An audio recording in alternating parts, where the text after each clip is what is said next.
Now, the long-lasting and powerful influence childhood has had on one writer.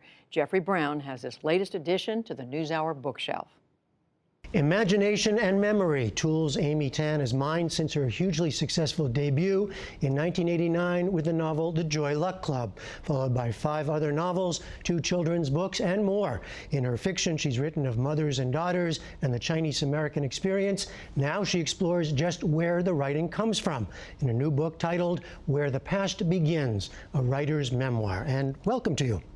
Good to be here. You actually call this an unintended memoir. When did you realize that's what you were actually doing? I was going to write a book about writing. You know, how does the mind work? How does my writer's mind work? Creativity, imagination. And it wasn't until I started writing things spontaneously and seeing that they kept reverting to what had happened to me in childhood that it became more of a memoir. One of the things that comes through in the book is as you're pulling out documents and looking at photographs, each one is clearly a story, connecting to you as a storyteller, right? It was finding out that my father and mother were illegal, and that's why my parents had lied on a form. Or it was finding out that I wasn't my father's favorite. Things that were traumatic in a way, you know, to discover at this age that you were lied to. And then I went into the reasons why and who I became. And that became part of the memoir, but it also had to do with my sensibility as a writer. But your mother, of course, stands out as the most, I guess, vivid person in your life. And she was always looking, sort of living in the past in a way. She hid that past, but it always kind of snuck up in different warnings that she gave me, like, you know, don't let a man kiss you, or don't let a boy kiss you, and then you'll end up pregnant and you'll kill the baby. And then, I mean, you know, not knowing where that came from and realizing later she was married to a sociopath. Not my father, but somebody else. In her life in China.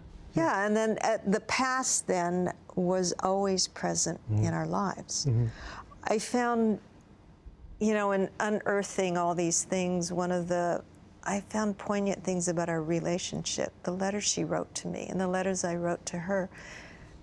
I had always thought that we were apart, and what I realized in writing this, that we were almost dangerously like symbiotic twins, that there was almost a pathological need to be within each other's feelings and to understand each other, which then I realized became part of my skills as a writer. You have to empathize with the characters. You have to have sympathy for them. Well, you know, I'm almost wondering as I was reading, obviously these are real people in your life, but as you're going back and looking, to what extent are they characters? Because you're a writer who writes characters. They were never characters. No. It was like going back into my past and being that kid again. And this is my mother and my father, and I'm in that scene again where my mother and brothers and I are in the car. My mother's in the front seat. Something's going on between my mother and father. And I notice everything that's going on. I tell myself to be strong. My mother is about to commit suicide, and I know she's going to do it. And then she opens the door, and her foot is out. I was there again, reliving something that I had pushed out of my mind a long time ago.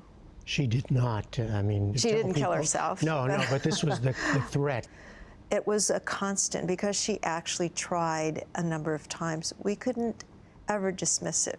It always made us quake. I've seen your fiction referred to as semi-autobiographical. Is that fair? Is that true? Everybody's novel is semi-autobiographical. I mean, you have questions, or the way you think of life, or the kind of people you think are interesting or not interesting, people who have impacted your life and made you who you are. That's who you put in your story. So they're all autobiographical.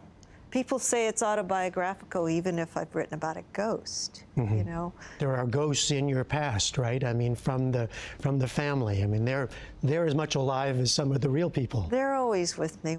When I'm writing, what often happens are strange coincidences, and then I think these are the clues. It's like a little thing I have to follow, and I keep following them. More coincidences. I'm on the right track. And then I find something that is shocking, that maybe my grandmother was a courtesan. You know, my mother had been in jail. All of these things come together and they make sense. Fiction makes those things happen faster because I let myself go and I'm not as self-conscious.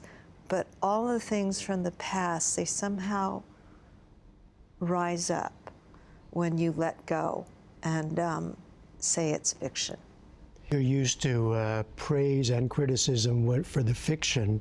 Does this feel different, putting this out into the world, this slice of your real self? Huh? Yeah, you know, I wrote this thing so spontaneously and I didn't get to edit it in the way that I wanted. And it feels very raw. It feels too new. So it's not criticism about the writing so much, it's about privacy and misinterpretation of who I am. And it's almost as though I can't bear to hear people talking about me. You know, But you're the one who put it out there. I know, about it's a yourself, contradiction. right? It's a contradiction I have in myself to be very private, and then I write about privacy. I'm uncensored in a way, and I'm contradictory as a writer. So I'm very ambivalent about this book. It's out there. I told my editor I hate it. It's too early to be out there. I'm still the kid. I haven't grown up yet.